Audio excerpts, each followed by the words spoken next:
I'm Hannah Lubers, and I work for the Claremont County Water Resources Department, the Office of Environmental Quality. I sample water quality in the streams and rivers in Claremont County in the East Fork of the Little Miami River watershed.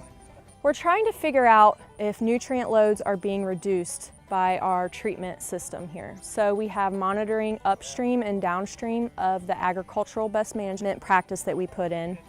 And this is an example of one of those sampling sites. We have a stream stage level sensor. When the river rises to a certain depth, it will trigger this auto sampler to collect water quality data. So this is the automatic water sampler, and what it does is it has a pump that pulls water from the stream into a bunch of sample bottles. There's 14 of them, and it knows exactly how much water volume to put into the samples. And the sampler is refrigerated, and we come out and collect the samples during the daylight hours. We're seeing a lot of nutrient runoff during rain events, so that's why we have an automatic water sampler here, to capture the rain events that might occur overnight when nobody's at work to sample. We put the sampling equipment in 2013.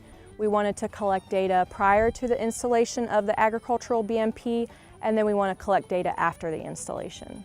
We began collecting wet weather samples from the system immediately after it was connected and the dam was constructed and the submerged vegetative bed was constructed. So that was in December of 2014, and we've gotten a lot of good data since we've had a pretty wet year in 2015.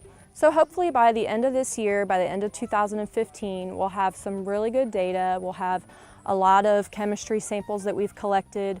We kind of predicted that the vegetated bed would remove about 40% of the nitrogen in the system. So we're hoping that we'll see numbers like that or even better.